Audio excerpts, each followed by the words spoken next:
So welcome, challenge the road, and we have the 22B v the BMW M3 E46. So let's go out for a drive. I got Dan back, main man for the video, so I'm really pleased. And we picked a lovely sunny day. No, we didn't. It's really foggy actually. But I thought it was supposed to be sunny. It's not. But we're still going to go out and get a video done on these cars. So let's go through the story of the 22B and the M3, so you know how all this sort of comes together. But I had the 22B, and obviously I crashed the 22B, and that was in the last video, and I spoke about that. And then on from there, I went to the M3 E46, and I put a little clip out just to say that the price of the 22B when I bought it was about 33k, and then when I bought the M3 it was about 33.5k, because I never sort of I try not to buy cars that are new, and I let them depreciate, and then I tend to buy in. So at that time the M3 was there, and what a brilliant car it was. And I didn't overly miss the 22B because the M3 was such a great all-round car, and I was used to that before with the original Impreza. So the original Impreza was just a brilliant car. You had 4 doors, loads of space, it had nice power, 4-wheel drive, and you could just go off, drive, have a great time, and it was like an all-in-one car. So the M3 come in, and it's absolutely, you know, at the time, blew me away with all the interior. It had these fantastic leather seats, and I actually can't wait to get back into it later on and go through that car with you. It's interesting getting back out in this 22B again, and I know the first review, obviously I was super excited, but it is such I think a rare and special car to drive. It's very difficult to, unless you've driven one, to understand it, but the steering feel and the whole car is just like electric, and it wants to go all the time. I feel like it's a very, very dangerous car, and I can see why I ended up in a hedge, and probably not surprised I didn't end up in more hedges, to be honest, because there's just so much self-restraint you need with this car. And we'll just come up here, and there's some better roads, and we'll be able to sort of explore that a little bit more. But obviously it's very, very foggy today, but we'll do our best. So the worst thing with 22B is a hill start because of the ceramic clutch. But oh, got it perfect then. So we go through here, up through the gears. Obviously it's a very, very short gearbox, but it feels really mechanical, really tight. And I can see why I had this with the Forester as sort of a second car. I'm not sure you'd want to drive this all the time. Not because, you know, you couldn't. It was just more, it's a game of self-restraint with this car. If we just go along here and we just stay back and then just accelerate, you'll see why it just wants to egg you on all the time, you know. And you're going through the gears and it's going very quick, and before you know it, you could get yourself in a lot of trouble. So you've always got that feeling that you're trying to restrain this car, but also you can enjoy it because you've got the short gearing. So as long as you're staying in sort of that, you know, it's just third and fourth. I mean, even like this is fifth, the acceleration just picks up straight away to. So it's absolutely tremendous to drive.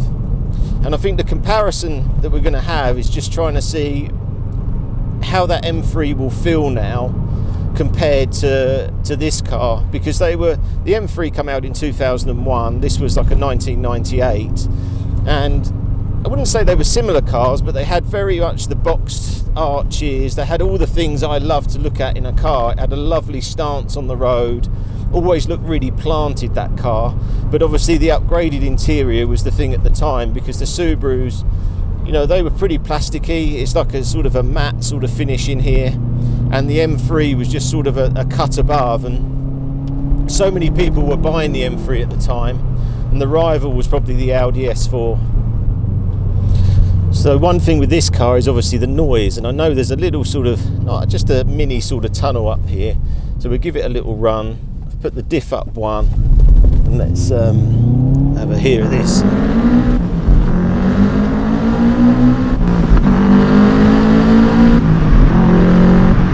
see how quick you threw the gears on this thing. But yeah, the noise on this is fantastic. And I know when we get the World Rally car out, they actually redesigned the engine a lot, and that took a lot of this sort of flat 4 noise away. So you tend to see that the Group A cars tend to have much more noise, and then the WRC cars, there's a lot more sort of noise, but a lot of chirping and that going on from the engine. But yeah, I really do love the sound on these, and that flat 4. I mean, if we just drop it off a bit and go down to 4th, 3rd, 2nd, and then just get a little run. So let's see that noise.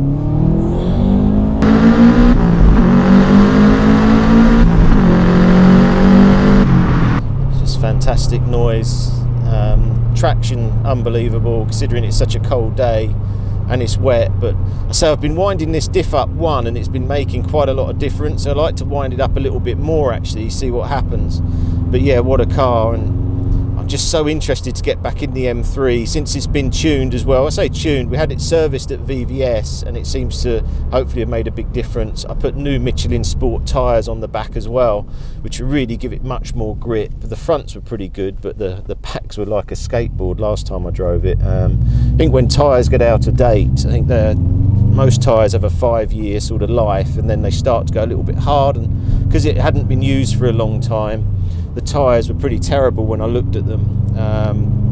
Same with the Focus RS we had, we changed the tyres and it made a massive difference.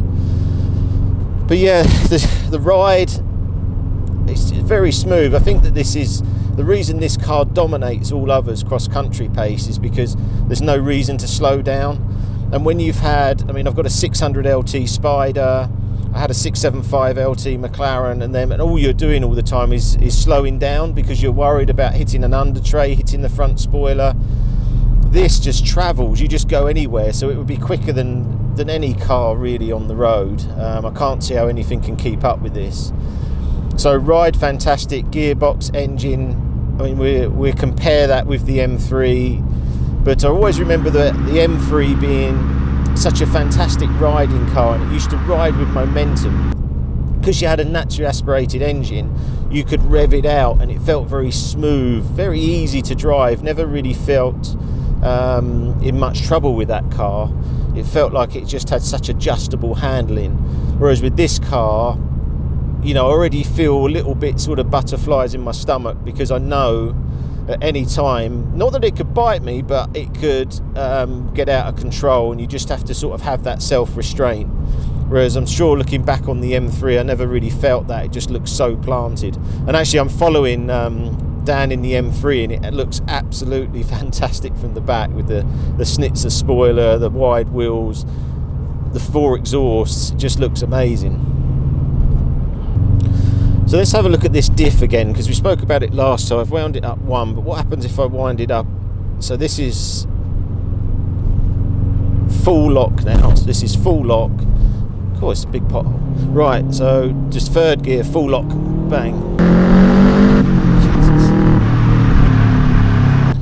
Feels like it's really digging in a lot more at the front. I can feel that, and it feels a lot more connected. Steering feels heavier in a good way, because it has felt quite light, but now it feels right on the money. I mean, just so you know, one of the things we're going to be doing is that me and Dean are taking these to a rally track with the Road and Rally. So we've definitely got that planned. Once we're able to get out and about a lot more, we're going to go out, time a rally car, time the road car, and we can't wait to do that really. Just can't wait to get out and do a lot more with the cars and a lot more filming. But I would say, verdict on the 22B, it's one of the most exciting cars you can buy. For what I've driven, I think it's probably is the most exciting. I do really like the GT8 and the Murcielago, but this is more drivable more of the time, and having 4-wheel drive. So the only downside is, would you get yourself in a lot of trouble in this car? I think you probably would after a while, because it will just keep making you go a little bit more, a little bit more, a little bit more. Remember, there's no ABS, but that's probably why the pedal feels fantastic.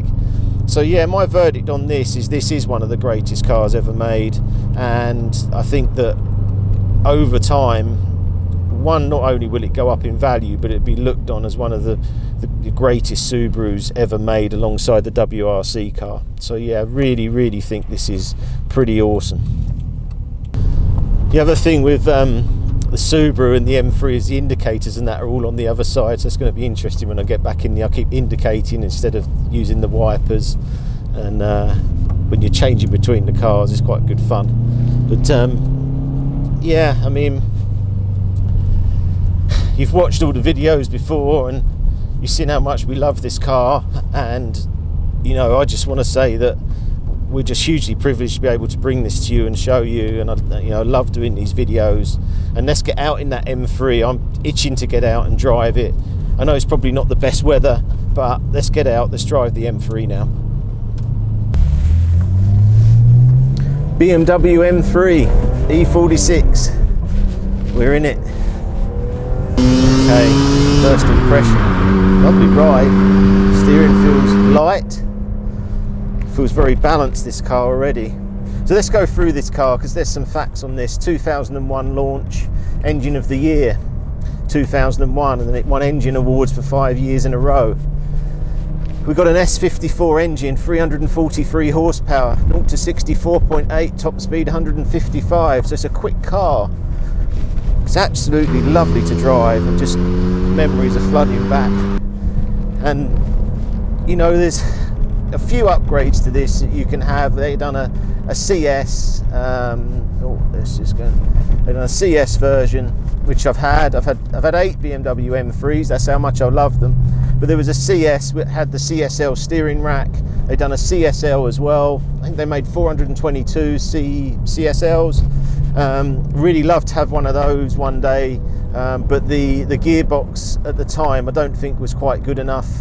So they made them in a manual, and they made an SMG. I've had the SMG, didn't really get on with it. Had the same thing with an M6 as well.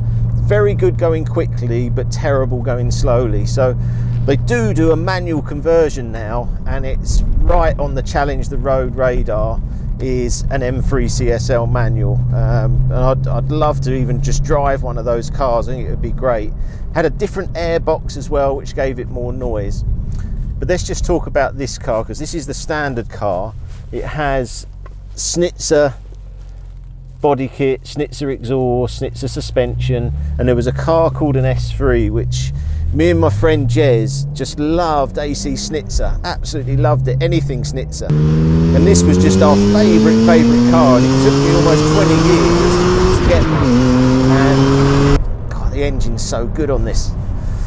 Straight away, very different to the 22B. It feels a lot more relaxing, and I'd say I feel comfortable. The 22B, I feel a little bit on edge, but this, I mean, value wise, I mean, let's just go through the values. You can't believe it. £13,000 this car, which is unbelievable. You can't get a better car for £13,000. I know they're on the, the values are going up and they're on the rise, but I still was having a look today, and there's still some sort of £17,000. So let's just go through the car. Engine, amazing. Low down pull, and it gets going. Brilliant. Brakes, awesome. Love the brakes.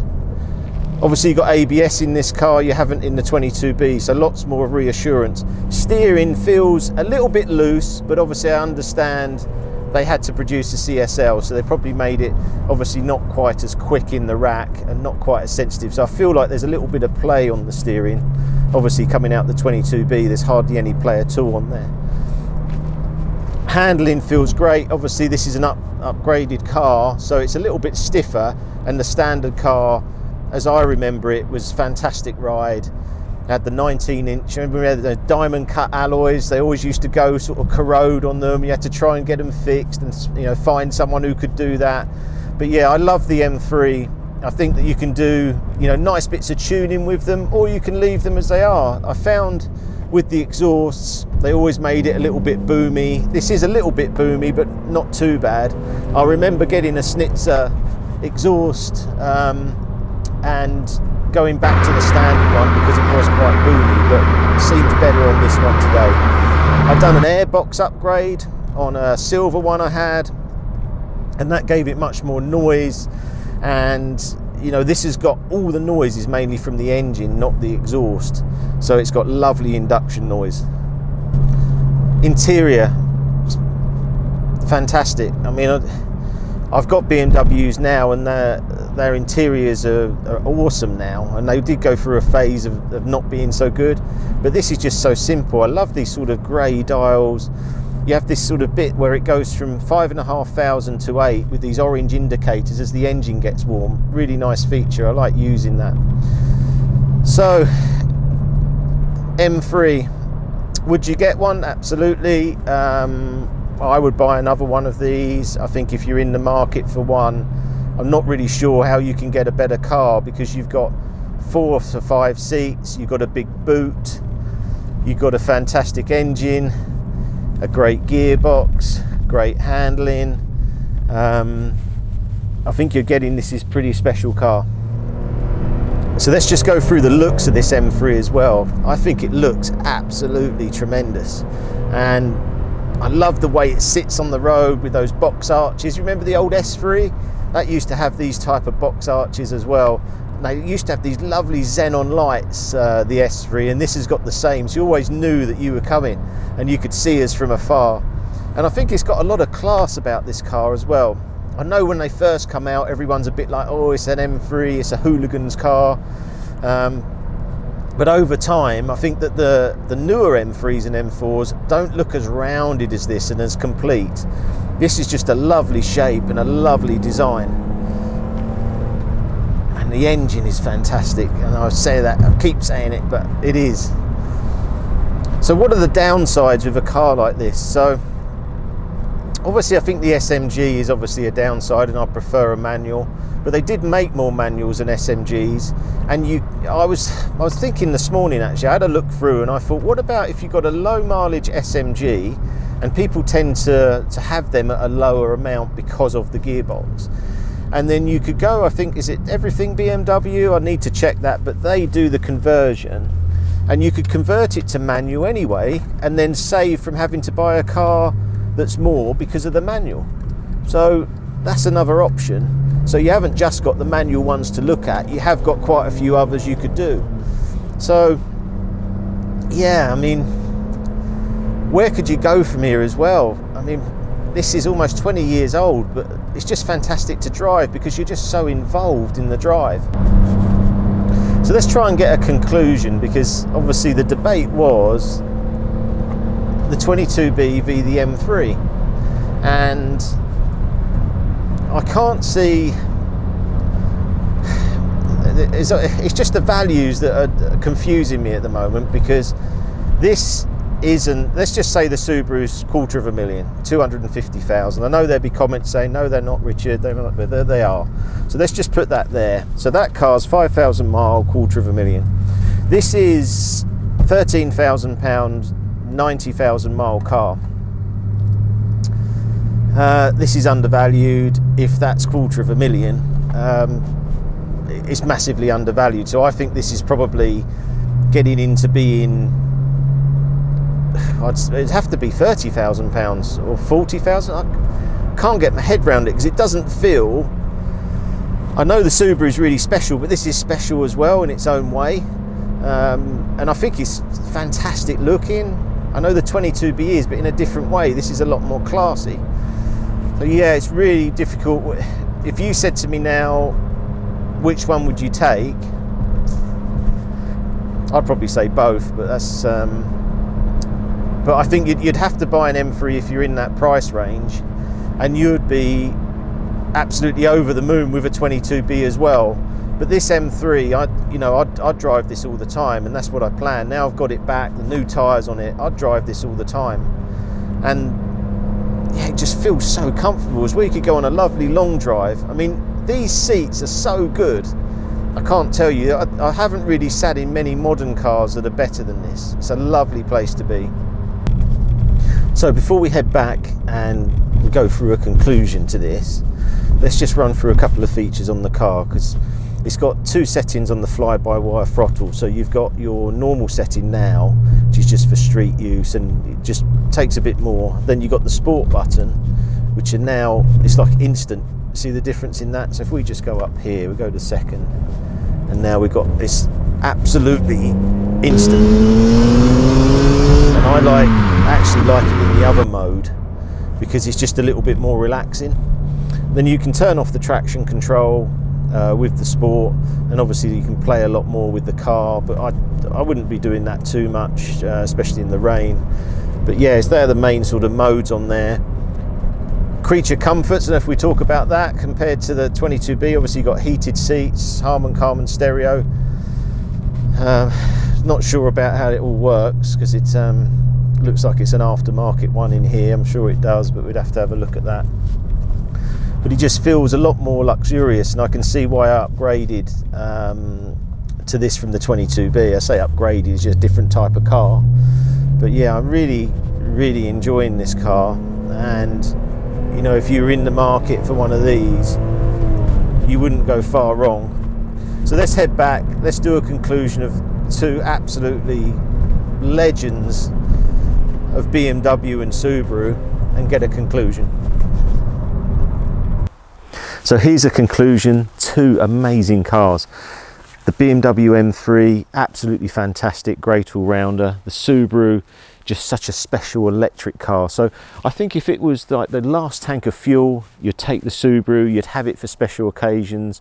I think that it would just get you in a lot of trouble on the road. It just wants you to go all the time. Whereas the M3 is such an all-rounder, absolutely fantastic to drive, lovely inside, the ride's fantastic. So if you were just going out, I would just take the M3. And if you're a special occasion car, I'd definitely have the 22B. But in conclusion, I think that the values, I still can't get my head round. If this is $250,000 and this is sort of 15,000, I think you'd buy the M3 all day long. But as I say, I absolutely love both cars, and I really hope you've enjoyed the video today.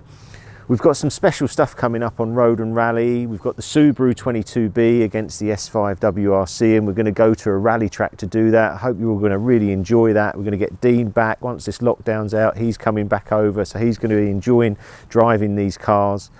But a conclusion, I think that they're both winners, and you know, you couldn't go wrong with either car. So please like and subscribe our channel, and we look forward to showing you more content.